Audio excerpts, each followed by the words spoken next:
नमस्कार, अध्ययन अड्डा यूट्यूब चैनल पर मैं दुष्यंत सिंह एक बार फिर से आप सभी लोगों का बहुत बहुत स्वागत करता हूं इस उम्मीद के साथ कि आप सभी अच्छे होंगे और आपकी पढ़ाई लिखाई भी बहुत अच्छी चल रही होगी। आज हम बात करने वाले हैं वर्क के बारे में और वर्क से यूपीएससी के द्वारा प्रीवियस ईयर्स में जितने भी एग्जाम हुए हैं उनमें वर्क से किस तरीके के प्रश्न आए हैं, किस तरीके के क्वेश्चन पूछे गए हैं, उन प्रश्नों को समझने का प्रयास करेंगे। इसके साथ साथ मैथ पर मैं 2 वीडियोस बना चुका हूं जिसमें मैंने यूपीएससी के द्वारा प्रीवियस ईयर के क्वेश्चंस को डिस्कस किया था, जिसमें आप वृत्त पहले पढ़ चुके हैं। इसके साथ साथ हम आयत पढ़ चुके हैं। ये मैथ की तीसरी क्लास है जिसमें हम पढ़ रहे हैं वर्क के बारे में। इसके साथ साथ आपको, अगर आप नए व्यूअर हैं तो आपको जानकारी दे दूं, इस चैनल के माध्यम से आपको यूपी लेखपाल एग्जाम के रिगार्डिंग ग्राम समाज विकास, जीएस और हिंदी की रेगुलर फ्री वीडियोस प्रोवाइड करी जा रही हैं। अगर आपने नहीं देखी है तो आप चैनल के प्लेलिस्ट में जाके सबसे पहले उन वीडियो को चेक कर सकते हैं। ठीक है, तो आज वर्क के बारे में हम बात कर रहे हैं और वर्क से जैसे क्वेश्चन आपके एग्जाम में इस लेखपाल परीक्षा में पूछे जाने हैं उनको सॉल्व करने का प्रयास करेंगे।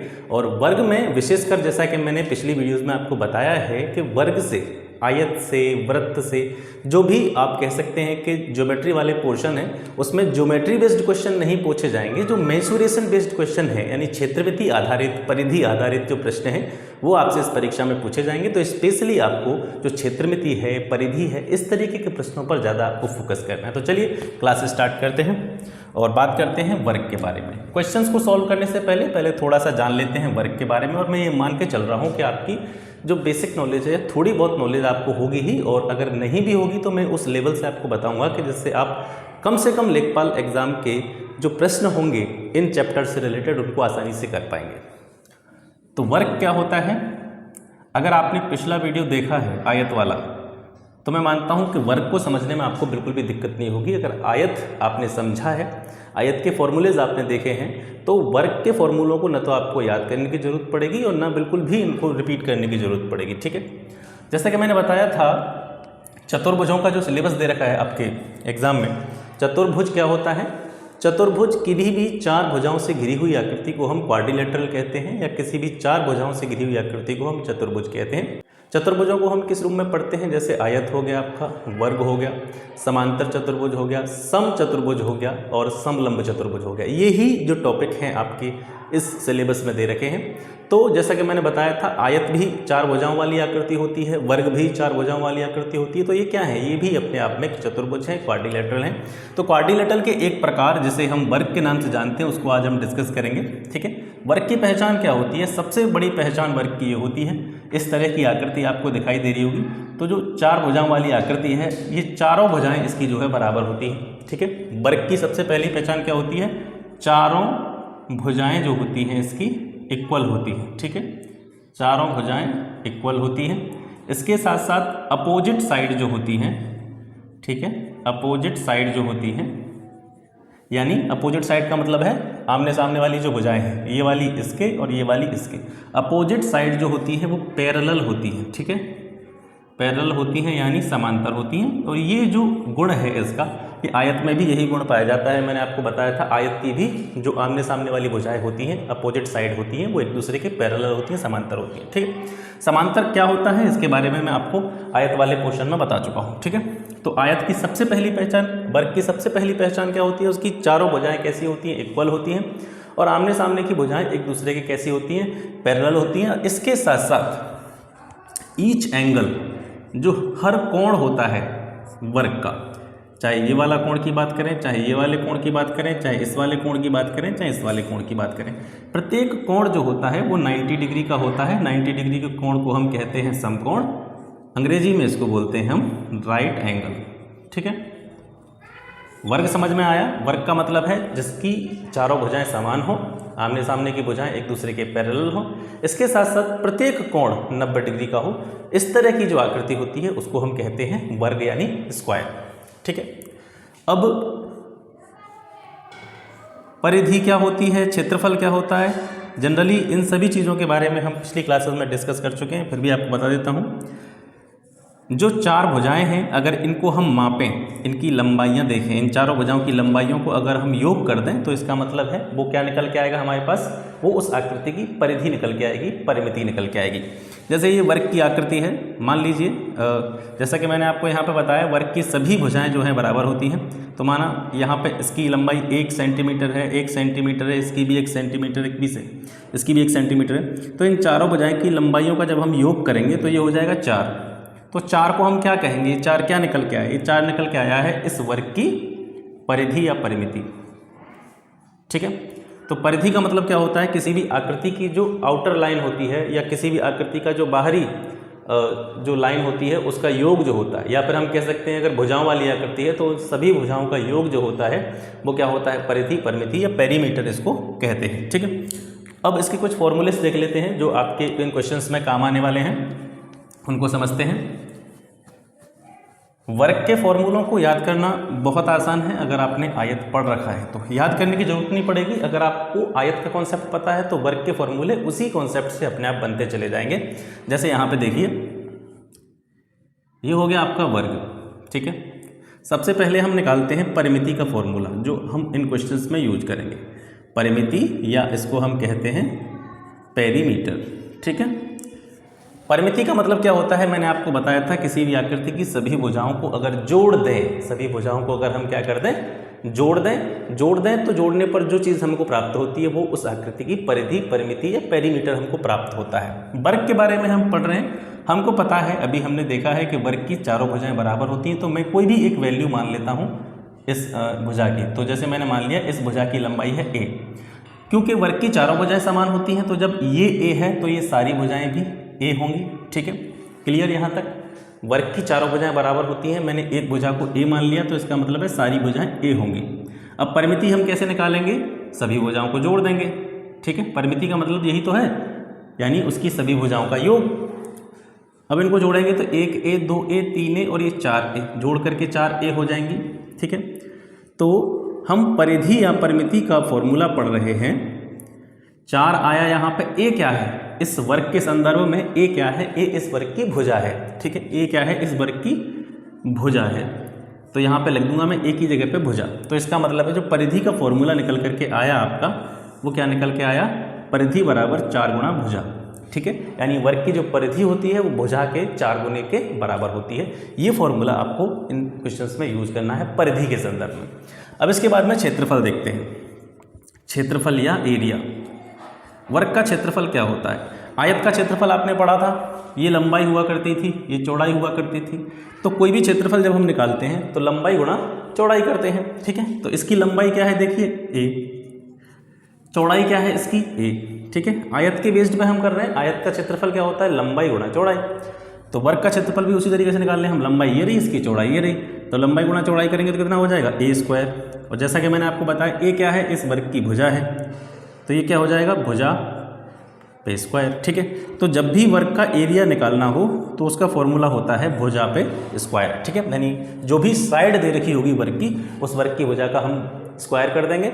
स्क्वायर कर देंगे तो हमको क्या प्राप्त हो जाएगा, एरिया प्राप्त हो जाएगा। ठीक है, दो चीज़ें आपको समझ में आ गई होंगी, परिधि कैसे निकालनी है और क्षेत्रफल कैसे निकालना है। अब तीसरी चीज़ पे चलते हैं, डायगोनल पर। ठीक है, इसको मैं साफ कर दूं, अगर चाहें तो आप स्क्रीनशॉट ले लें इसका। अब इसके बाद में बात करते हैं परिधि के वर्ग के विकर्ण के बारे में, यानी डायगोनल के बारे में। वर्ग का डायगोनल कैसे निकालेंगे, इसमें भी आपको कुछ अलग से नहीं करना है। आयत का डायगोनल निकालना हमने देखा था, आयत का डायगोनल किस तरीके से निकालते थे, सेम वही तरीका। वर्ग का डायगोनल निकालेंगे तो डायगोनल क्या होता है, सबसे पहले विकर्ण, हिंदी में इसको क्या कहते हैं, विकर्ण कहते हैं। किसी भी वर्ग के किन्हीं दो शीर्षों को आपस में मिला दिया जाता है, जोड़ दिया जाता है, तो जो बनता है, जो फॉर्म होता है वो क्या बनता है, आपका डायगोनल बनता है। इसको डी से रिप्रेजेंट करते हैं। ठीक है, ये विकर्ण हो गया। अब क्योंकि मैं इसमें से केवल इस आकृति के बारे में बात कर रहा हूँ, ठीक है, जिसको मैं हाईलाइट कर रहा हूँ, तो इसको मैं अलग से लिख लेता हूँ इस तरीके से। ठीक है, इसको मैं अलग से बना लेता हूँ। अब आपको पता है कि वर्ग के प्रत्येक कोण का मान कितना होता है, 90 डिग्री होता है। ये भी 90 होगा, तो यहाँ पे ये कोण भी कितना होगा, 90 डिग्री होगा। और 90 डिग्री जिस ट्राइंगल का कोण होता है, ठीक है, ये त्रिभुज ही तो बन रहा है, तो जिस त्रिभुज का एक कोण 90 डिग्री का हो वो त्रिभुज कैसा होता है, समकोण त्रिभुज होता है, राइट ट्राइंगल होता है। और समकोण त्रिभुज पर एक जो है थ्योरम काम करती है, पाइथागोरस थ्योरम, पाइथागोरस थ्योरम, ठीक है, पाइथागोरस प्रमेय। पाइथागोरस प्रमेय के आधार पर क्या होता है, जैसे मैंने आपको बताया था, ये आपका होता है आधार, बेस, ठीक है। ये जो खड़ी हुई भुजा होती है ये लंब होती है, परपेंडिकुलर, और कोण का, जहाँ पे कोण बनता है 90 डिग्री का, उसके सामने वाली जो भुजा होती है वो कर्ण होती है, और ये किसी भी त्रिभुज की सबसे बड़ी भुजा होती है। तो पाइथागोरस थ्योरम क्या कहती है, कर्ण पर स्क्वायर, ठीक है, बराबर लंब स्क्वायर। ये सभी चीज़ें आपने अगर 8th क्लास में भी आपने मैथ पढ़ा होगा तो उसमें आपने पढ़ी होंगी, सभी इसके बारे में जानते होंगे। ये पाइथागोरस प्रमेय, कर्ण स्क्वायर बराबर लंब स्क्वायर प्लस आधार स्क्वायर, ठीक है। तो कर्ण स्क्वायर, कर्ण जो है इस जगह पे, ये जो कर्ण है ये हमारा क्या है, ये डायगोनल है, ठीक है।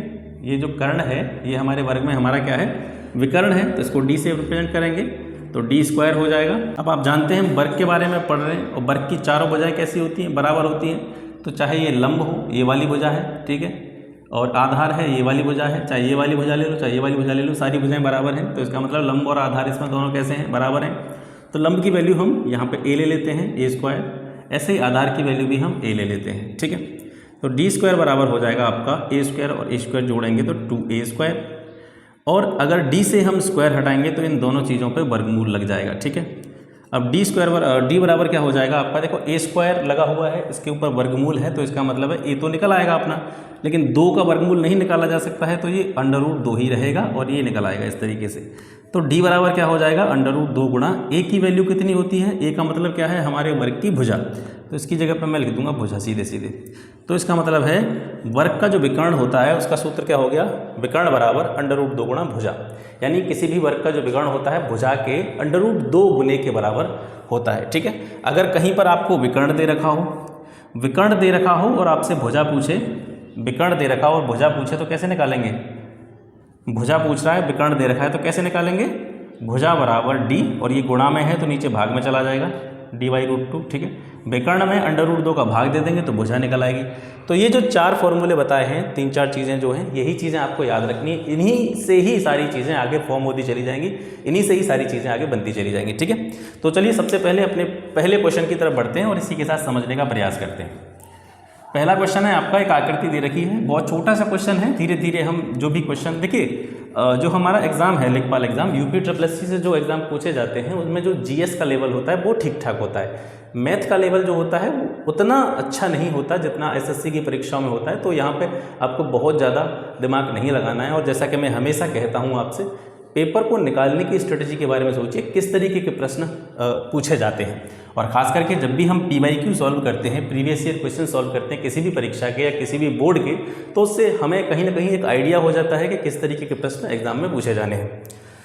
चलिए पहला प्रश्न देखते हैं। एक आकृति दे रखी है, ABCD एक वर्ग है, और जिसके बारे में मैं आपको बता रहा था, ये डायगोनल है, इसका विकर्ण है। विकर्ण की माप दे रखी है 8√2, और हमसे निकलवा रहा है AB क्या होगा, ये वाली भुजा क्या होगी, ठीक है। अब क्योंकि वर्ग हम पढ़ रहे हैं तो ये वाली भुजा जितनी होगी उतनी ही ये होगी, उतनी ही ये होगी, उतनी ही ये होगी, मतलब सारी भुजाएं समान होंगी, ठीक है। तो उसने केवल कंफ्यूज करने के लिए दे रखा है, उसका मतलब है कि आपको वर्ग का विकर्ण दे रखा है और आपको निकालनी है वर्ग की भुजा। तो अभी मैंने बताया था वर्ग के विकर्ण में और भुजा में क्या फ़र्क होता है। जो विकर्ण होता है भुजा का √2 गुना होता है, ठीक है, और भुजा हमें कौन सी निकालनी है, AB निकालनी है इस आकृति के हिसाब से, ठीक है, √2 और ये D। तो D कितना दे रखा है हमको, विकर्ण दे रखा है 8√2। तो AB जो निकालना है हमको, भुजा निकालनी है, तो क्या होगा, 8√2 दे रखा है और √2 इसके साथ गुणा में है तो ये नीचे आ जाएगा, √2 से √2 कैंसिल हो जाएगा और AB बराबर हो जाएगा आपका 8, ठीक है।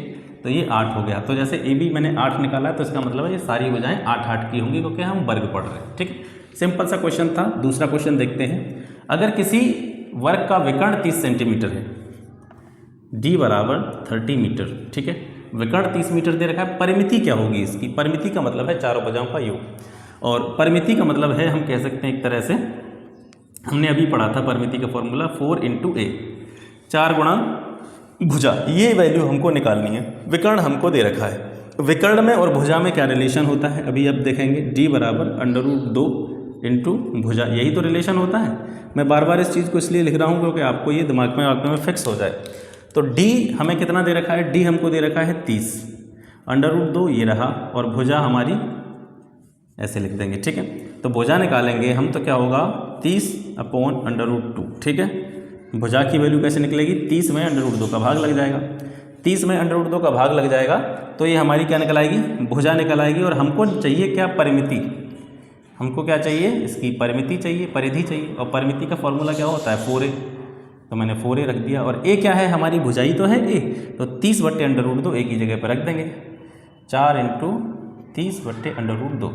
अब चाहें तो आप यही सोच सकते हैं, जो आपका नीचे जो मेन आंसर आएगा वो डिपेंड करेगा आपके ऑप्शन पे कि आपको ऑप्शन किस तरीके से दे रखा है, यहाँ से मैच करा सकते हैं। तो इसमें हम क्या करते हैं, जब नीचे रूट वाली संख्या आती है, वर्गमूल वाली संख्या आती है, तो हम उसी से ऊपर नीचे मल्टीप्लाई कर देते हैं। 30 चौका 120 हो गया, ऊपर नीचे √2 दे रखा है तो मैं √2 से नीचे और √2 से ऊपर गुणा कर दूंगा ताकि नीचे से रूट खत्म हो जाए, ठीक है। तो ऊपर आ जाएगा आपका 120/2, और जब अंडर वाली समान संख्याओं का आपस में गुणा करते हैं तो √ हट जाता है। √2 का √2 में गुणा करेंगे तो 2 आएगा, 2 से 120 को डिवाइड करेंगे 60 बार, तो आपका आंसर जो आ जाएगा वो आ जाएगा 60/2, ठीक है। ये क्या आ गई, इस वर्ग की परिमिति आ गई, ठीक है। ये हो गया दूसरा क्वेश्चन। अब इसके बाद में तीसरे क्वेश्चन की तरफ चलते हैं, अपना थर्ड क्वेश्चन देखते हैं।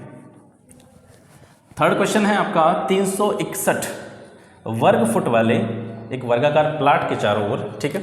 361 वर्ग फुट, जब कोई चीज़ वर्ग में दे रखी होती है तो इसका मतलब है वो एरिया दे रखा है, क्षेत्रफल दे रखा है। 361 वर्ग फुट वाले एक वर्गाकार प्लॉट के चारों ओर क्या निकालना है हमको, 62 रुपये प्रति फुट की दर से एक बाड़ लगानी है, तार लगाना है, ठीक है। तो उसकी लागत कितनी आएगी। ऐसे प्रश्न आयत में जब हम कर रहे थे, आयत को सॉल्व कर रहे थे, तो आयत में आपने ऐसे प्रश्न पढ़े थे, बिल्कुल उसी तरीके का प्रश्न है, ज़्यादा इसमें कुछ सोचना नहीं है आपको। तो 361 वर्ग फुट वर्गाकार प्लॉट है, और वर्ग फुट में कोई वैल्यू दे रखी है तो इसका मतलब है ये वर्ग का क्या दे रखा है, क्षेत्रफल। बिल्कुल आप यहाँ से ये ध्यान रख लेंगे जब भी प्रश्न आता है, और वर्ग मीटर में, वर्ग सेंटीमीटर में, वर्ग फुट में, मतलब कोई भी स्क्वायर में वैल्यू दे रखी होती है तो उसका मतलब है वो उस चीज़ का क्या दे रखा है, क्षेत्रफल दे रखा है, एरिया दे रखा है। तो 361 वर्ग फुट जो है इस वर्गाकार प्लॉट का क्या है, क्षेत्रफल है, ठीक है। तो क्षेत्रफल को हम ए से प्रेजेंट करते हैं, ए का मतलब एरिया, तो ए बराबर कितना दे रखा है हमको 361, ठीक है, फीट स्क्वायर, वर्ग फुट मैंने लिख दिया। अब क्योंकि वर्गाकार आकृति है तो वर्ग का क्षेत्रफल क्या होता है, भुजा पे स्क्वायर, तो भुजा हम मान लेते हैं कोई भी, जैसे मैंने ए भुजा मान ली, तो ए पे स्क्वायर बराबर 361, ठीक है।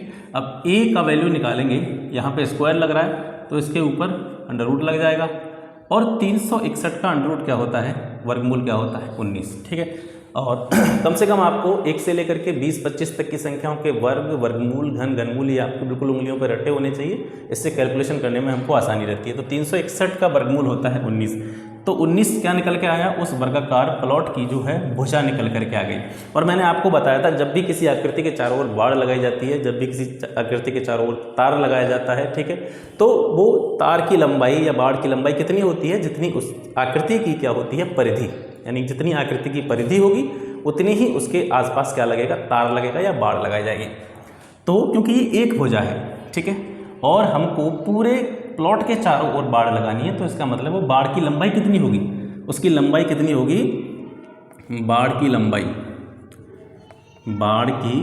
कितनी होगी, जितनी उस वर्गाकार प्लॉट की परिधि होगी, ठीक है, वर्गाकार प्लॉट की परिधि, वर्गाकार प्लॉट की परिधि के बराबर होगी। और वर्ग की परिधि क्या होती है आप जानते हैं, 4 गुणा भुजा, मैंने बताया था आपको। तो 4 इंटू भुजा कितनी है 19, 19 चौका 76 फुट, ठीक है, 76 फुट इसकी परिधि आ गई। अब यहाँ से देखिए 1 फुट बाड़ लगाने की लागत जो है आपकी 62 रुपये है, ठीक है। 1 फुट बाड़ लगाने की जो लागत है आपकी वो 62 रुपये है। तो हमारे पास कितने फुट तार लगाना है, हमको 76 फुट लगाना है। 1 फुट का लागत इतना आ रहा है, तो टोटल लागत कितना होगा, 62 का 76 में मल्टीप्लाई कर देंगे, और यहाँ पे जो भी कैलकुलेशन करके आएगा वो आपका क्या होगा, आंसर होगा, ठीक है। तो इस तरीके से हमने किया तीसरा क्वेश्चन। अब चौथे क्वेश्चन को देखते हैं। चौथा क्वेश्चन क्या कह रहा है कि वर्ग का परिमाप 8 सेंटीमीटर है, वर्ग का परिमाप 8 सेंटीमीटर लंबाई तथा 7 सेंटीमीटर चौड़ाई आयत के परिमाप के दुगने के बराबर है। यानी किसी वर्ग का परिमाप, समझिए किसकी बात कर रहा है, किसी वर्ग का जो परिमाप है वो एक आयत है जिसकी लंबाई 8 सेंटीमीटर है, 7 सेंटीमीटर उसकी चौड़ाई है, और उस आयत के परिमाप के दुगने के बराबर है। क्या दुगने के बराबर है, वर्ग का परिमाप, यानी वर्ग का परिमाप जो है आयत के परिमाप के दुगने के बराबर है। और आयत की साइड्स जो है लंबाई चौड़ाई हमको दे रखी हैं अब हमको निकालना क्या है, उस अर्धवृत्त की परिधि निकालनी है जिसका व्यास वर्ग की भुजा के बराबर है। ठीक है, अब इसको सॉल्व करते हैं। चौथा क्वेश्चन अपना देखिए, सबसे पहले हमको दे रखा है वर्ग का परिमाप जो है आयत के परिमाप के दुगने के बराबर है। तो हमको परिमाप तो किसी का नहीं पता, ना तो वर्ग का पता है ना आयत का पता है, लेकिन हम निकाल किसका सकते हैं, हम आयत का निकाल सकते हैं, क्योंकि हमको आयत की साइड्स दे रखी हैं, आयत की लंबाई चौड़ाई दे रखी है। ठीक है, तो आयत का परिमाप सबसे पहले लिखेंगे हम यहाँ आयत का परिमाप। आयत का परिमाप का फॉर्मूला मैंने क्या बताया था आपको, 2 इंटू लंबाई प्लस चौड़ाई। ठीक है, 2 गुणा लंबाई कितनी है 8, चौड़ाई कितनी है 7, 8 7 जोड़ के 15 हो गए, 15 गुणा 2 में करेंगे 30 सेंटीमीटर जो है आयत का क्या आ गया परिमाप। ठीक है, आयत का परिमाप आ गया। अब प्रश्न में कह रहा है कि वर्ग का परिमाप आयत के परिमाप के दुगने के बराबर है। ठीक है, तो वर्ग का परिमाप कैसे निकालेंगे, वर्ग का परिमाप, वर्ग के परिमाप की कह रहा है कि जितना आयत का परिमाप है उसके दुगने के बराबर है, यानी 2 गुणा 30। भाई आयत के दुगने के बराबर है वर्ग का परिमाप, तो आयत के परिमाप का दुगना कर दिया हमने, तो ये 60 सेंटीमीटर हो गया। ठीक है, वर्ग का परिमाप निकाल लिया। लास्ट में क्या पूछ रहा है कि उस अर्धवृत्त की परिधि क्या होगी जिसका व्यास वर्ग की भुजा के बराबर है। तो नीचे एक वर्ड आ रहा है वर्ग की भुजा, यानी हमको अपनी वर्ग की भुजा और निकालनी है।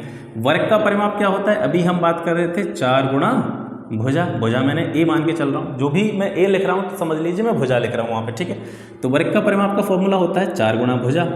4 गुणा भुजा कितना है 60 है, तो ए की वैल्यू कितनी आ जाएगी, 4 से 60 को डिवाइड कर देंगे 15 बार, 15 सेंटीमीटर आ गई सर हमारी वर्ग की भुजा, वर्ग की भुजा आ गई। ठीक है, यानी एक वर्ग आ गया जिसकी भुजा, हर भुजा जो है वो 15-15 सेंटीमीटर जो है लंबी है। इतनी चीज़ हमने निकाल ली। अब हमें अर्धवृत्त की परिधि निकालनी है जिसका व्यास वर्ग की भुजा के बराबर है, यानी कोई एक अर्धवृत्त है। देखिए अर्धवृत्त का मतलब है आधा वृत्त। ठीक है, अब इसका सेंटर इस जगह पे होगा। ठीक है, जैसे ये पूरा वृत्त होता है, इसका केंद्र हो गया, ये इसका पूरा व्यास होगा। जो लाइन मैंने खींची है ये वाली, इसका मतलब है ये व्यास है। अर्धवृत्त का मतलब है, इसको मैं यहाँ से मिटा दूँ, ये आपका अर्धवृत्त हो गया। ठीक है, तो अर्धवृत्त हो चाहे वृत्त हो, दोनों का व्यास समान ही होगा, त्रिज्या भी समान होगी, क्योंकि उसी का तो हिस्सा है ये। अब कह रहा है जो व्यास है इस अर्धवृत्त का, वो व्यास किसके बराबर है, अर्धवृत्त का जो व्यास है वर्ग की भुजा के बराबर है, और वर्ग की भुजा कितनी है 15। ठीक है, तो इसका जो व्यास हो गया वो 15 सेंटीमीटर हो गया। ठीक है, व्यास हो गया आपका 15 सेंटीमीटर। त्रिज्या कितनी हो जाएगी इसकी, त्रिज्या हमेशा व्यास की आधी होती है, तो ये हो जाएगी 7.5, यानी 7.5 हो जाएगी। 15 है तो 15 का आधा 7.5 हो गया, या इसको आप 15/2 भी लिख सकते हैं। ठीक है, जैसे आप सुविधाजनक समझें। अब हमको निकालना है इस अर्धवृत्त की परिधि। देखिए परिधि का मतलब क्या होता है, आप थोड़ा समझ लीजिए करने से पहले। ये जैसे आपका सर्किल है, सर्किल की पूरी परिधि ये वाली, मैंने क्या बताया था इसका फॉर्मूला आपको 2πr, ये पूरे सर्किल की परिधि होती है। लेकिन यहाँ पे हमारा जो अर्धवृत्त है इसकी जो परिधि है वो 2πr तो होगी नहीं। ठीक है, तो अर्धवृत्त की जो परिधि होगी वो कितनी होगी, देखिए यहाँ से यहाँ तक, यहाँ से यहाँ तक, यानी इसको मैं यहाँ से काटूँ, समझने का प्रयास करना। ठीक है, ये कितनी हो जाएगी, ये वाली कितनी हो जाएगी, ये हो जाएगी हमारी πr। ठीक है, क्योंकि अगर इतना ही हम नीचे मिला देंगे तो ये 2πr होती है पूरी मिला करके। अब 2πr में से आधा है तो 2πr का आधा कितना हो जाएगा, इसमें 2 से भाग दे देंगे तो πr बचेगा ना। तो ये वाली यहाँ तक ऐसी आकृति ये πr हो जाएगी। अब एक ये बच रहा है आपका और एक ये बच रहा है। ठीक है, ये दोनों त्रिज्याएँ हैं। ठीक है, और इस पूरे व्यास की लंबाई कितनी है 15 सेंटीमीटर। तो परिधि जो होगी, ठीक है, परिधि क्या किसके बराबर होगी, एक तो जो हो जाएगा πr आपका। ठीक है, πr यानी यहाँ से यहाँ तक की लंबाई हो गई। अब इसके बाद में ये और जोड़ना पड़ेगा, इसे मिलाकर ही तो पूरी परिधि मिलेगी। परिधि के बारे में मैंने आपको क्या बताया था, परिधि का मतलब है किसी भी आकृति की सभी भुजाओं का या जो भी उसका ऊपर वाला आउटर लाइन है उस सभी का योग करते हैं, जो जोड़ते हैं उसको, वही क्या होता है हमारी परिधि होती है। तो इतना इतना हमको पता है πr होता है और इतना इतना हमको पता है ये व्यास है, तो डायरेक्टली इसकी वैल्यू 15 रख देंगे। ठीक है, तो πr प्लस व्यास, πr प्लस व्यास ऐसे लिख सकते हैं। πr प्लस व्यास कितना है आपका 15, और r की वैल्यू यहाँ पर रख दीजिए। पाई की वैल्यू हो जाएगी 22/7, r की वैल्यू हो जाएगी आपकी 7.5, ठीक है, या 15/2 भी लिख सकते हैं, प्लस 15। अब इसको कैलकुलेट कर लीजिए, ठीक है। इसको कैलकुलेट करेंगे तो देखिए 7.5 में 7.5 में मैं 22 का मल्टीप्लाई करूँगा तो आएगा आपका 2 5 10 2 7 15 2 7 14 1 15, और फिर यहाँ पर भी इसी तरीके से आ जाएगा 0561, और यहाँ पे लगभग 165 जो है इनका मल्टीप्लिकेशन करके आएगा। अब 165 में हम किसका भाग देंगे, 7 का भाग देंगे, 7 का भाग दे दीजिए इसमें, 7 दूनी 14, यहाँ पे बचेंगे 2, 7 × 21, बचेंगे 4, ठीक है।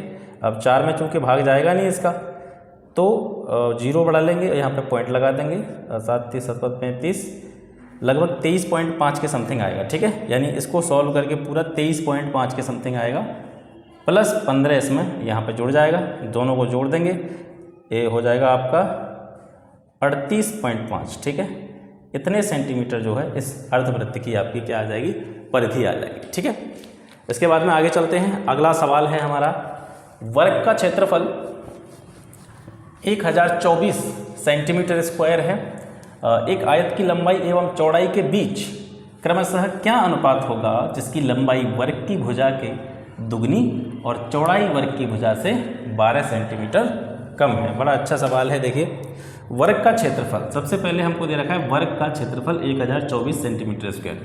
वर्ग का क्षेत्रफल क्या होता है, भुजा पे स्क्वायर 1024 सेंटीमीटर स्क्वायर। जब ए से मैं स्क्वायर हटाऊंगा तो 1024 पे वर्गमूल लग जाएगा और ए बराबर हो जाएगा आपका 32, ठीक है। 1024 का वर्गमूल होता है 32। वर्गमूल निकालना आप सभी जानते होंगे, मैं ये मान करके चल रहा हूँ।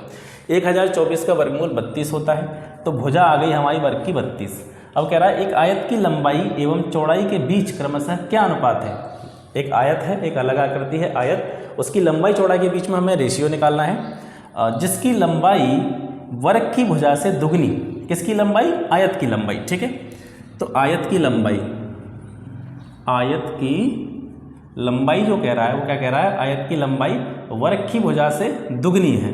वर्ग की भुजा कितनी है 32, और 32 का दुगना कितना हो गया 64, ठीक है। तो आयत की लंबाई निकल आई। अब कह रहा है चौड़ाई वर्ग की भुजा से 12 सेंटीमीटर कम है। चौड़ाई जो है आयत की वर्ग की भुजा से 12 सेंटीमीटर कम है, 32 से 12 सेंटीमीटर कम है यानी 20। तो लंबाई और चौड़ाई हमको आयत की मिल गई। अब पूछ रहा है लंबाई और चौड़ाई के बीच क्या अनुपात है। अनुपात को हमेशा हम बट्टे में लिखते हैं, ठीक है। तो लंबाई बट्टे चौड़ाई यानी 64 लंबाई की वैल्यू और चौड़ाई की वैल्यू 20। इनको काट लीजिए, 4 से डिवाइड करेंगे 5 बार, 4 से डिवाइड करेंगे 16 बार। तो जो रेशियो निकल के आया आपका वो है 16:5, यानी आयत की लंबाई और चौड़ाई के बीच में जो अनुपात होगा वो आपका 16:5 होगा, ठीक है। नेक्स्ट क्वेश्चन है 6वां, वर्ग का क्षेत्रफल आयत के क्षेत्रफल से तिगुना है। वर्ग का क्षेत्रफल जो है वो है अपने आयत के क्षेत्रफल से तिगुना, ठीक है। आयत की लंबाई 5 स्क्वायर से 5 सेंटीमीटर अधिक है। आयत की लंबाई, तो यहाँ से हम पहले लंबाई लिखते हैं। आयत की लंबाई की क्या कह रहा है कि वो 5 स्क्वायर से 5 सेंटीमीटर अधिक है। 5 स्क्वायर से 5 सेंटीमीटर अधिक का मतलब है 5 जोड़ देंगे तो 5 का स्क्वायर 25, 25 और 5 30, ठीक है। 30 सेंटीमीटर जो है क्या हो गई, लंबाई हो गई आयत की। यहाँ पर लिख देता हूँ मैं आयत की लंबाई होगी आपकी 30 सेंटीमीटर, जो उसकी चौड़ाई से 3 गुनी है। अब यहाँ पे आप देखेंगे, देखिए दोबारा से देखिए, आयत की लंबाई जो है 5 स्क्वायर से 5 सेंटीमीटर अधिक है। क्या, लंबाई के बारे में बात कर रहा है। और अब कह रहा है जो उसकी चौड़ाई से 3 गुनी है, यानी लंबाई जो है यानी 30 जो है चौड़ाई से 3 गुनी है। तो यहाँ से हम चौड़ाई निकाल सकते हैं। चौड़ाई की वैल्यू निकालेंगे तो गुणा में है 3 का भाग लग जाएगा 30 में, तो 10, ठीक है। अब यहाँ से हमको पता चल गई आयत की लंबाई और आयत की चौड़ाई। अब ऊपर चलते हैं क्वेश्चन में। वर्ग का क्षेत्रफल आयत के क्षेत्रफल से तिगुना है। तो वर्ग का क्षेत्रफल तो हम निकाल नहीं सकते, आयत का क्षेत्रफल निकाल सकते हैं क्योंकि हमको आयत की वैल्यूज़ दे पता है, ठीक है। तो आयत का क्षेत्रफल क्या होगा, लंबाई गुणा चौड़ाई। लंबाई कितनी है 30 और चौड़ाई कितनी है 10, यानी 300 सेंटीमीटर स्क्वायर, 300 वर्ग सेंटीमीटर। अब कह रहे हैं वर्ग का क्षेत्रफल आयत के क्षेत्रफल से तिगुना है। वर्ग का क्षेत्रफल आयत के क्षेत्रफल से यानी 300 से 3 गुना है। 3 का गुणा कर दीजिए, इसमें कितना हो जाएगा 900 हो जाएगा, ठीक है। अब पूछ रहा है हमको वर्ग की परिधि क्या होगी। परिधि क्षेत्रफल हमको पता चल गया, क्षेत्रफल भुजा स्क्वायर होता है और ए से स्क्वायर हटाएंगे तो 900 और 900 का वर्गमूल होता है सर 30। ठीक है, भुजा निकल गई। अब परिधि निकालनी है। परिधि क्या होती है, वर्ग की परिधि क्या होती है, 4 गुणा भुजा। तो 4 गुणा भुजा कितनी आई है आपकी 30, 30 के गुणा 4 में कर देंगे 120 सेंटीमीटर जो है वर्ग की परिधि आ जाएगी। ठीक है, ये हो गया आपको। ये चीज़ें जो हैं ज़्यादा हाई लेवल के क्वेश्चन नहीं है, क्योंकि अब मैं ये मान करके चल रहा हूँ मेरा जो प्रयास है वो ज़्यादातर उन लोगों के लिए है जो मैथ्स में बहुत ज़्यादा वीक हैं या जिनको बेसिक्स भी नहीं आते हैं। ठीक है, अगर आप में से ज़्यादातर बच्चे ऐसे होंगे, ज़्यादातर स्टूडेंट्स ऐसे होंगे उनको ये सारी चीज़ें आती होंगी, इनमें कोई दिक्कत नहीं होती होगी, लेकिन कुछ ऐसे भी होंगे, ऐसे लोगों की संख्या भी कम नहीं है जिनको चीज़ों के बेसिक्स भी नहीं पता है या जो बिल्कुल मैथ्स में कह सकते हैं एक तरह से रुचि नहीं है, जिनको इंटरेस्ट नहीं है। मैं उनको ये चीज़ें समझाने का प्रयास कर रहा हूँ और मैं उम्मीद करता हूँ कि ये जो क्वेश्चन करा रहा हूँ इससे हाई लेवल के क्वेश्चन आपको आपके लेखपाल एग्जाम में नहीं पूछे जाएंगे। आयत, वर्ग और वृत्त वगैरह जिनसे जो पूछे जा रहे हैं इनसे हाई लेवल के क्वेश्चन नहीं पूछेंगे। इसी टाइप के लगभग इसी परिधि के चारों ओर के जो क्वेश्चन है वो आपको देखने को मिलेंगे। 6 क्वेश्चन हमने कले हैं, आगे क्वेश्चन देखते हैं। 7वां क्वेश्चन देखते हैं। 7वां क्वेश्चन क्या कह रहा है, वर्ग की भुजा वृत्त के व्यास की आधी है। ठीक है, और वर्ग का क्षेत्रफल 1225 सेंटीमीटर स्क्वायर है। हमको निकालना है वृत्त का क्षेत्रफल क्या होगा। तो हमको एक ही चीज़ दे रखी है, केवल वर्ग का क्षेत्रफल। वर्ग का क्षेत्रफल क्या होता है, भुजा स्क्वायर बराबर 1225। अब यहाँ से स्क्वायर हटाएंगे तो इसके ऊपर स्क्वायर रूट लग जाएगा 1225 और 1225 वर्गमूल होता है 35 का। ठीक है, तो यानी जो वर्ग की भुजा आ गई हमारी वो 35 सेंटीमीटर आ गई। वर्ग की भुजा हमारी 35 सेंटीमीटर आ गई। अब जो कह रहा है वर्ग की भुजा वृत्त के व्यास की आधी है। ठीक है, वर्ग की भुजा जो है, भुजा यानी ए जो है व्यास की कैसी है, आधी। आधी का मतलब 2 से डिवाइड कर दीजिए। वर्ग की भुजा व्यास की आधी है। ठीक है, ए हमें दे रखा है 35, व्यास हमको पता नहीं है, नीचे 2, व्यास निकालेंगे तो 2 का मल्टीप्लाई 35 में हो जाएगा तो व्यास आ जाएगा इसका 70। ठीक है, व्यास 70 आ जाएगा तो त्रिज्या निकाल सकते हैं। त्रिज्या व्यास की आधी होती है, यानी फिर दोबारा से वही 35 आ जाएगा। और हमको निकालना क्या है, वृत्त का क्षेत्रफल। मैंने आपको बताया था वृत्त का क्षेत्रफल का फॉर्मूला क्या होता है, वृत्त का क्षेत्रफल होता है पाई आर स्क्वायर। पाई की वैल्यू 22/7, आर की वैल्यू 35 है, तो 35 पे स्क्वायर लगा हुआ है तो 35 गुणा 35 कर लेंगे। 7 से 35 को 5 बार डिवाइड कर लेंगे, 22 पंजे 110 और 35। अब इनका मल्टीप्लाई कर लो, 0, 11 पंजे 55, 5, 11 33, 5 38, 3850 सेंटीमीटर स्क्वायर वृत्त का क्या आ जाएगा, आपका क्षेत्रफल आ जाएगा। ठीक है, ये चीज़ें आपको समझ में आएंगी। वृत्त के बारे में हम पिछली क्लास में पढ़ चुके हैं, इस वजह से जो फॉर्मूले हैं वृत्त के क्षेत्रफल के, वृत्त की परिधि के, वृत्तखंड के, त्रिज्यखंड के, वो आपको सबको पहले ही पता होंगे। अब देखते हैं 8वां क्वेश्चन। 8वां क्वेश्चन है वर्गाकार मैदान का क्षेत्रफल 1764 मीटर स्क्वायर है, इससे 4 गुना बड़े वर्ग की परिमिति क्या होगी। यानी एक कोई मैदान है, उसका एरिया दे रखा है हमको 1764 मीटर स्क्वायर। अब एक दूसरा वर्ग है जिसका एरिया इससे 4 गुना ज़्यादा बड़ा है, मतलब इससे 4 गुना बड़ा का मतलब क्या हो गया कि इसका जो क्षेत्रफल है उससे 4 गुना ज़्यादा क्षेत्रफल है दूसरे वर्ग का। ठीक है, तो उस बड़े वाले वर्ग की हमको निकालनी है परिमिति। तो परिमिति निकालने के लिए हमको सबसे पहले क्या चाहिएगा, परिमिति निकालने के लिए हमको सबसे पहले भुजा चाहिएगी वर्ग की। ठीक है, तो यहाँ लिख दे रहा हूँ मैं डायरेक्ट, बड़े वर्ग का क्षेत्रफल कितना हो जाएगा।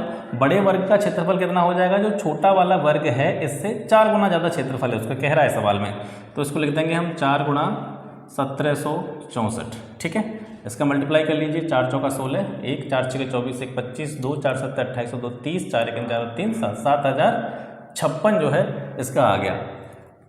क्षेत्रफल क्या होता है, भुजा पे स्क्वायर। अब यहाँ से स्क्वायर हटाएंगे, 7056 के ऊपर वर्गमूल लग जाएगा और 7056 किसका वर्गमूल होता है, 84 का। ठीक है, 84 का वर्गमूल होता है 7056। तो हमारे पास क्या आ गई, इसकी भुजा आ गई, बड़े वाले वर्ग की हमारे पास भुजा आ गई। अब पूछ रहा है इसकी परिमिति। परिमिति क्या होती है, परिमिति होती है 4 गुणा भुजा। ठीक है, तो 4 गुणा ए और 4 गुणा ए की जगह पे कर देंगे हम 84, मल्टीप्लाई करेंगे, 4 चौका 16, 4 8 32 और 1 33, 336 किस में दे रखी, वहाँ पे मीटर में। तो ये बड़े बड़े वर्ग की जो है परिमिति आ गई 336 मीटर। ठीक है, इसके बाद में अब अपना 9वां क्वेश्चन आता है। 9वां क्वेश्चन क्या कह रहा है, वर्ग व आयत के क्षेत्रफल समान है। पहली चीज़ एक वर्ग है एक आयत है, दोनों की एरिया जो है वो समान है। इसके साथ साथ आयत की लंबाई वर्ग की भुजा से 5 सेंटीमीटर, देखें आयत की लंबाई वर्ग की भुजा से 5 सेंटीमीटर ज़्यादा है। आयत की चौड़ाई और वर्ग की भुजा से 3 सेंटीमीटर कम है, मतलब लंबाई जो है वर्ग की भुजा से 5 सेंटीमीटर ज़्यादा है, चौड़ाई जो है आयत की वो वर्ग की भुजा से 3 सेंटीमीटर कम है। तो आयत की परिमिति क्या होगी, आयत का परिमाप क्या होगा। सबसे पहले हम यहाँ लिखेंगे वर्ग का क्षेत्रफल, ठीक है, किसके बराबर है, आयत के क्षेत्रफल के बराबर, आयत का क्षेत्रफल, ठीक है, ये एक कंडीशन हमने लिख ली। अब आयत की लंबाई वर्ग की भुजा से 5 सेंटीमीटर अधिक है, किससे अधिक है, वर्ग की भुजा से। तो मैं यहाँ मान लेता हूँ वर्ग की भुजा अगर x हो या फिर a मान लेते हैं, वर्ग की भुजा अगर a हो तो आयत की लंबाई कितनी हो जाएगी, आयत की लंबाई कितनी हो जाएगी भाई, इसकी भुजा a है और वर्ग की भुजा से 5 सेंटीमीटर अधिक है तो a + 5 हो जाएगी, ठीक है। ऐसे ही चौड़ाई क्या हो जाएगी, आयत की चौड़ाई क्या कह रहा है, चौड़ाई जो है वर्ग की वजह से 3 सेंटीमीटर कम है, यानी a से 3 सेंटीमीटर कम है, तो ये आयत की लंबाई चौड़ाई आ गई, ठीक है। क्योंकि आयत की लंबाई के बारे में कह रहा था कि वर्ग की वजह से 5 सेंटीमीटर ज़्यादा है, चौड़ाई वर्ग की वजह से 3 सेंटीमीटर कम है। तो इस तरीके से हमने यहाँ आयत की लंबाई चौड़ाई निकाल ली। अब इसकी वैल्यू यहाँ पर पुटअप कीजिए, ठीक है। अब इनकी वैल्यू यहाँ पर रख दीजिए। वर्ग का क्षेत्रफल क्या होता है, भुजा स्क्वायर, तो वर्ग की भुजा कितनी है a, तो मैंने यहाँ पर लिख दिया a स्क्वायर। आयत का क्षेत्रफल क्या होता है, लंबाई गुणा चौड़ाई, आयत की लंबाई चौड़ाई हमने निकाल ली है, a + 5 और a - 3, इन दोनों का गुणा कर दो, a + 5 और a - 3, ठीक है।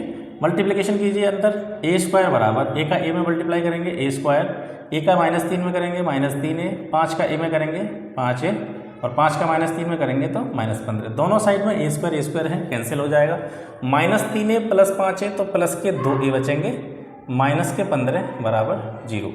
a बराबर निकालेंगे तो देखिए 15 दूसरी साइड में चला जाएगा और 2 कहाँ जाएगा, इसके नीचे, तो a बराबर आ जाएगा आपका 7.5, किस में दे रखा है ये, सेंटीमीटर में, ठीक है, सेंटीमीटर में 7.5 सेंटीमीटर आ गया, 7.5 सेंटीमीटर आ गया। और हमको पूछ रहा क्वेश्चन में आयत की परिमिति। आयत की परिमिति हम कब निकाल सकते हैं, जब हमको आयत की लंबाई चौड़ाई पता होंगी।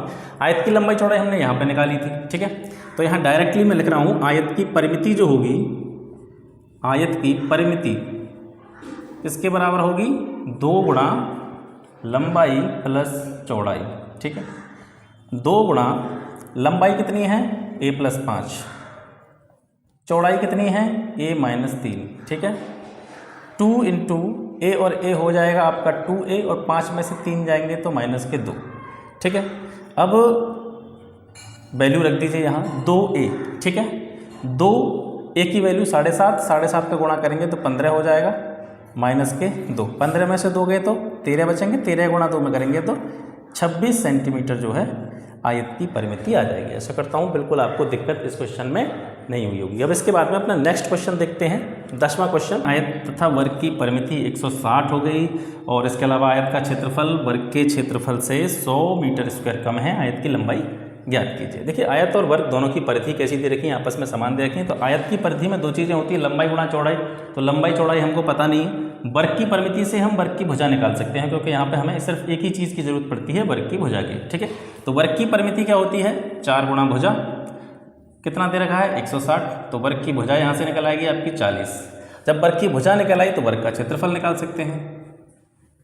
वर्ग का क्षेत्रफल क्या होता है, भुजा पे स्क्वायर, यानी 40 पे स्क्वायर 1600, ठीक है।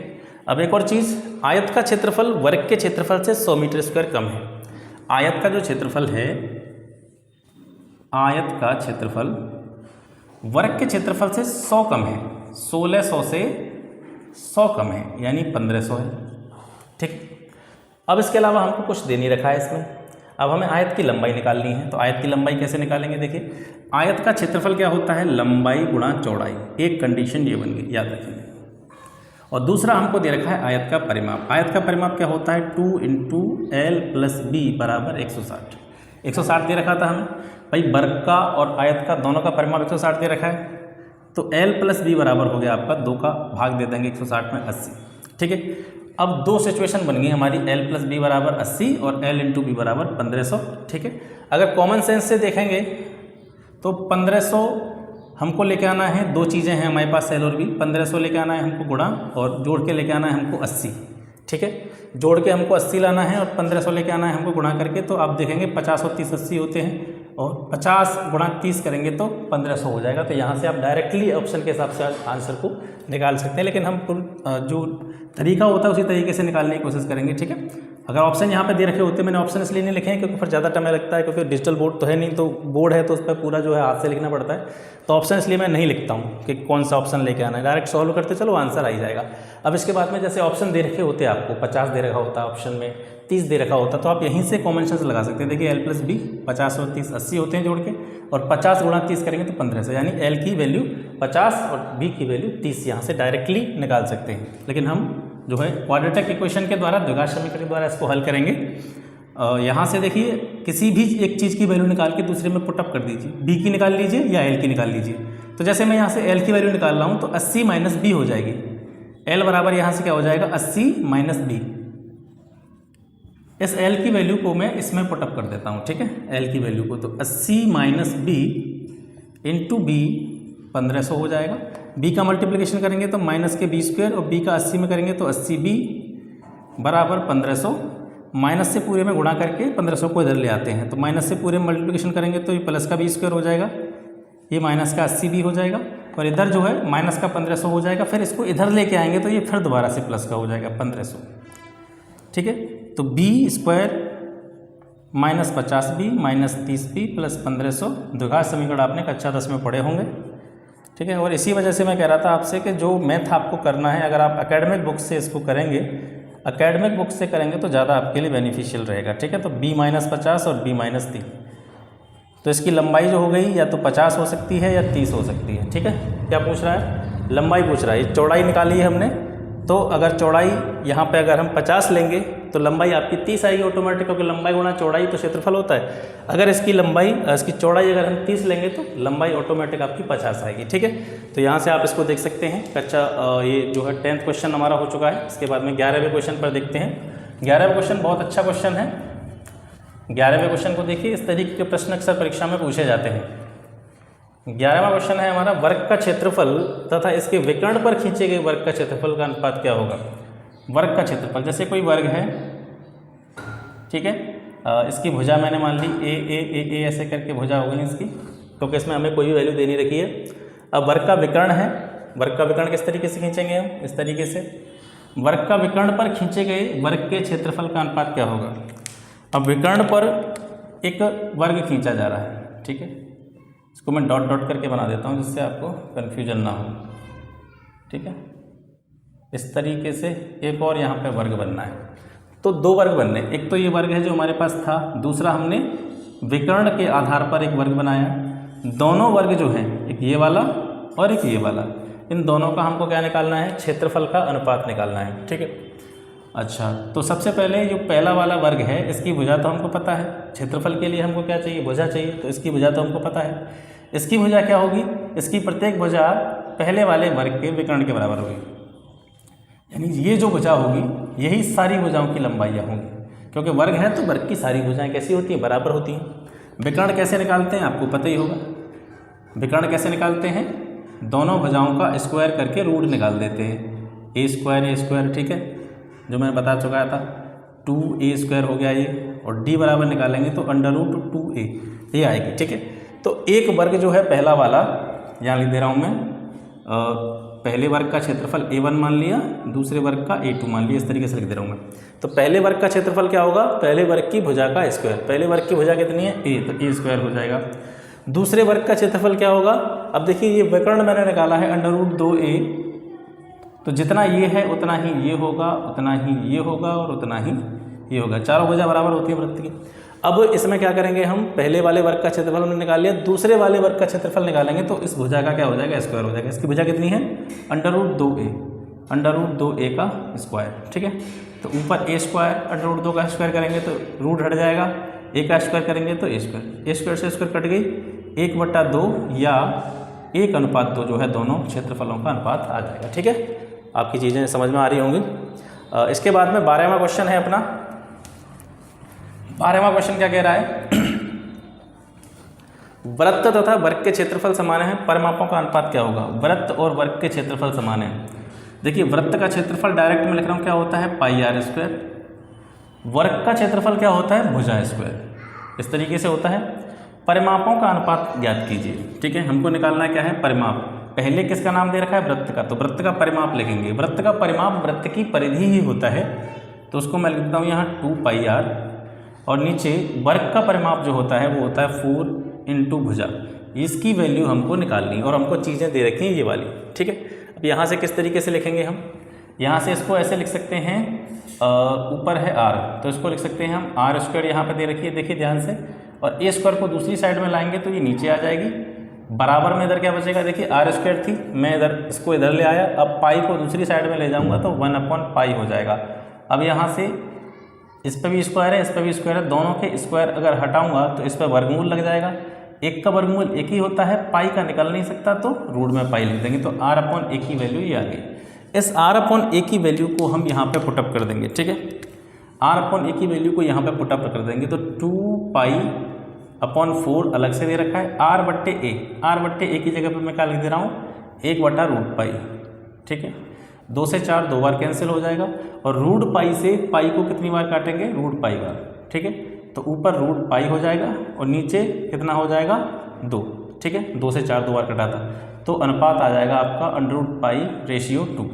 ये जो है दोनों का अनुपात आ जाएगा। ठीक है, लास्ट क्वेश्चन आज का 13वां क्वेश्चन कह रहा है एक आयत का क्षेत्रफल वर्ग के क्षेत्रफल से तिगुना है। आयत की लंबाई 40 सेंटीमीटर है, चौड़ाई वर्ग की भुजा का 1/2 गुना है। वर्ग की भुजा ज्ञात कीजिए। देखिए आयत का क्षेत्रफल क्या होता है, आयत का क्षेत्रफल होता है लंबाई गुणा चौड़ाई। ठीक है, आयत का क्षेत्रफल वर्ग के क्षेत्रफल से तिगुना है। वर्ग का क्षेत्रफल होता है भुजा स्क्वायर और इससे ये तिगुना है। ये जो क्वेश्चन में दे रखा है वो मैंने लिखा है। आयत का क्षेत्रफल लंबाई गुणा चौड़ाई वर्ग के क्षेत्रफल से तिगुना है, वर्ग के क्षेत्रफल से तिगुना हो गया। आयत की लंबाई 40 सेंटीमीटर दे रखी है, आयत की लंबाई कितनी दे रखी है, 40 सेंटीमीटर। ठीक है, तथा इसकी चौड़ाई वर्ग की भुजा का 1/2 गुना है। चौड़ाई जो है जितनी वर्ग की भुजा है, वर्ग की भुजा कितनी है, a है, और इस a भुजा का कितना गुना है, 1/2 गुना, यानी 2 एकम 2 और 1 3/2, 3/2, यानी जो चौड़ाई है आयत की वो है 3a/2। तो b की जगह पर लिख दूंगा मैं 3a/2, और इधर लिख रहा है a² × 3। 2 से 40 को डिवाइड करूँगा 20 बार, 3 से 3 कैंसिल हो जाएगा आपका, तो यहाँ पे बचेगा आपका 20a। ठीक है, बराबर a²। ठीक है, अब क्या करेंगे, a² 20 से कोई दल लाइए, -20 है, बराबर में 0 बचेगा। अब a -20, a दोनों में से कॉमन ले लिया तो a-20 बचेगा, तो यहाँ से a की वैल्यू 2 हो जाएंगी। एक तो हो जाएगी a बराबर 0 और एक हो जाएगी a बराबर +20। अब इस वैल्यू को हम कंसिडर इसलिए नहीं करेंगे क्योंकि अब 0 वैल्यू है तो वर्ग फॉर्म हो ही नहीं सकता, तो इसका कोई मतलब नहीं है। ठीक है, तो a का मान हम कितना लेंगे, 20 लेंगे। a का मान 20 लेंगे, और a क्या मानी थी हमने, वर्ग की भुजा मानी थी, तो यही आपकी वर्ग की भुजा आ गई। ठीक है, तो भुजा कितनी आ गई आपकी, 20 किस में दे रखी है, सेंटीमीटर में। ठीक है, 20 सेंटीमीटर जो है वर्ग की भुजा आ गई। ठीक है, तो ये रहा आज का सेशन। आशा करता हूँ आज के क्वेश्चंस आपको पसंद आए होंगे, और अगर किसी टाइप का क्वेश्चन अगर मुझसे छूट गया हो, ज़्यादातर मैंने क्या है कि वो सारे क्वेश्चन लेने का प्रयास किया है यूपी SSSC के द्वारा परीक्षाओं में पूछे गए हैं। पिछले एग्जाम्स में यूपी SSSC के द्वारा जो भी परीक्षाएं होती है, मैथ का लेवल में जैसे कहता हूँ कि यूपी SSSC में जो मैथ का लेवल होता है वो कम ही होता है, थोड़ा हल्का होता है। तो जो क्वेश्चन पिछले साल में पूछे गए हैं उनको मैंने यहाँ पर लिखने का प्रयास किया, आपको समझाने का प्रयास किया। फिर भी कोई पार्टिकुलर क्वेश्चन, कोई पार्टिकुलर टाइप जो आपकी समझ में नहीं आया हो, या फिर आपके दिमाग में कोई ऐसा क्वेश्चन हो जिसको आप समझ नहीं पा रहे हो या जिसको आपको समझना है, तो आप कमेंट बॉक्स में जाके क्वेश्चन का टाइप या फिर पूरा क्वेश्चन टाइप कर दीजिए। मैं 100% आपके जो भी क्वेरीज होंगी, आपके जो भी क्वेश्चन होंगे उनके जवाब दूंगा। ठीक है, आयत के बारे में कल हमने पढ़ा था, आज हमने वर्ग के बारे में पढ़ा। इसके बाद में जो और चतुर्भुज हैं, समलंब चतुर्भुज, समांतर चतुर्भुज, इनकी भी क्लासेस मैं आपको जल्दी से जल्दी प्रोवाइड करा दूंगा। बहुत छोटा सा सिलेबस है इसका। इन्हीं क्वेश्चंस को आप समझने वाला, ये क्वेश्चन जो मैं आपको करा रहा हूँ इनसे आप कॉन्सेप्ट को क्लियर करें अपने को, और प्रैक्टिस के लिए आपके पास बुक्स होंगी, और उन बुक्स से आप अपने जो है और इस तैयारी को बहुत अच्छे तरीके से करने का प्रयास करें। उसके अलावा भी जैसे आपको कोई पार्टिकुलर किसी भी चीज़ में समस्या होती है, चाहे GS की, चाहे हिंदी की, चाहे मैथ की, तो आप मुझे कमेंट करके पूछ सकते हैं। आपकी जो भी क्वेरी होगी उसका मैं 100% समाधान करूँगा। ठीक है, तो फिर मिलते हैं आपसे नेक्स्ट वीडियो में, तब तक के लिए नमस्कार, जय हिंद।